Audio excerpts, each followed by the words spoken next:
A visit to Taiwan by U.S. lawmakers has sparked umbrage in Beijing and another round of military drills in the Taiwan Strait. China launched new deployments around Taiwan in response to the unannounced U.S. arrival, less than 2 weeks after House Speaker Nancy Pelosi's controversial trip to the island. Taiwan's defense ministry reported at least 30 aircraft and 5 ships from the People's Liberation Army being involved in these war games, with 15 planes crossing the unofficial median line separating the Chinese mainland from Taiwan. China says its military drills took place near the strategically important Penghu Islands, that's close to Taiwan's main archipelago. Beijing describes its latest exercises as a stern deterrent to Washington and Taipei to, quote, stop playing political tricks. China earlier claimed it will continue military activity in the Taiwan Strait even after ending its large-scale 4-day drills in the region. Since then, Chinese forces have conducted regular sorties near the territory. Taiwanese President Tsai Ing-wen has responded to Beijing's drills. She says the military exercises have seriously interfered with stability and peace in the region.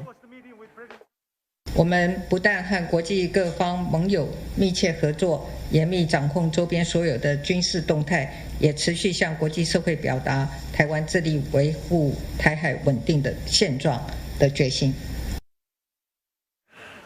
The group of American politicians was led by Senator Ed Markey, who chairs the U.S. Senate Foreign Relations Panel for East Asia and the Pacific. It says the U.S. has a moral obligation to do everything possible to prevent unnecessary conflict. Mr. Markey also praised Taiwan for showing restraint in its heightened tensions with China.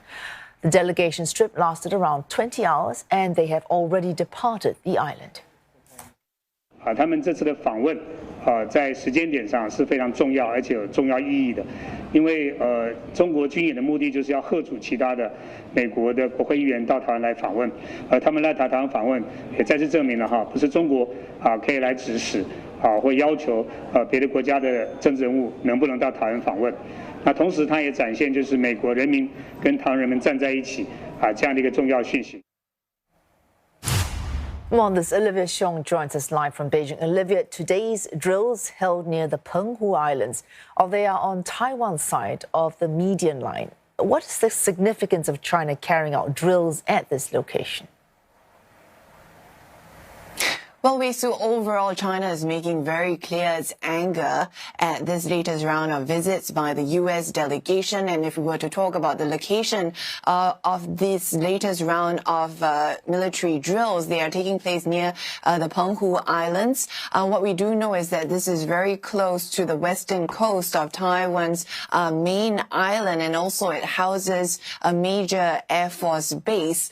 Also, observers say that these outlying Penghu Islands are likely to be at the front line if China were to stage some sort of invasion. So definitely of strategic importance. And we heard the military announce these drills and also release videos from what it said was an aircraft that had been participating in the drills, showing images of the Penghu Islands. The Eastern Theater Command said it had organized joint combat exercises both in the airspace and in the waters around Taiwan, adding it would take all necessary measures to safeguard China's sovereignty. Clear signal that China is sending, also similar following on from that controversial visit by the U.S. House Speaker Nancy Pelosi to Taiwan, after we had seen those unprecedented military drills that had been scheduled for 4 days, but then were later extended to a week, where we had seen ballistic missiles being fired and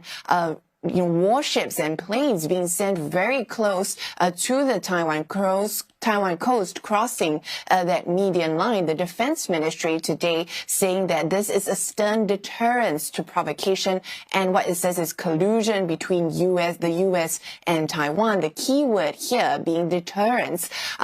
As we know that there are potentially more visits to Taiwan on the cards, especially by these European lawmakers who have said that they will go ahead in spite of what is happening and the warnings from China. So China observers say wanting to send a very strong signal in an attempt to prevent more of these visits from happening. Olivia, you mentioned that visit by Speaker Pelosi, and all that sparked days of large-scale drills. Now, this visit taking place just 13 days after that visit. Do you see it having the same sort of ramifications?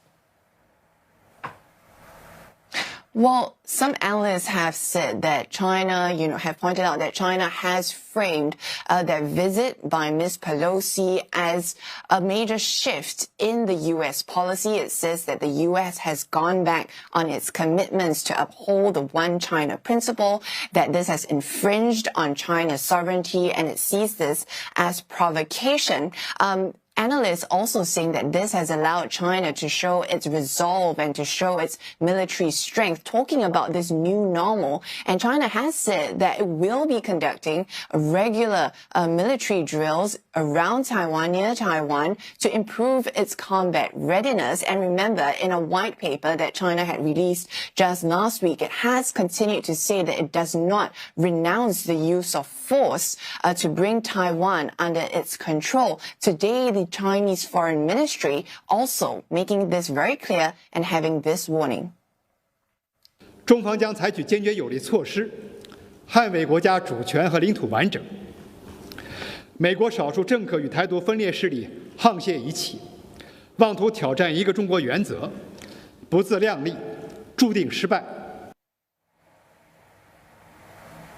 At the same time, China knows, analysts say, that any direct military confrontation is risky, but what is concerning, though, is the potential of a miscalculation, especially ahead of the key Communist Party Congress that's to take place later in the year, where President Xi Jinping is expected to be granted an unprecedented third term in office. China not wanting to risk instability, but also having other levers, potentially imposing more economic sanctions on the island itself, on Taiwan itself, but observers also noting that these sanctions may stop at anything that may hurt China's own interests. For example, not going into the realm of semiconductors and chips, given the challenges that China is also facing with the COVID-19 pandemic and its own economy.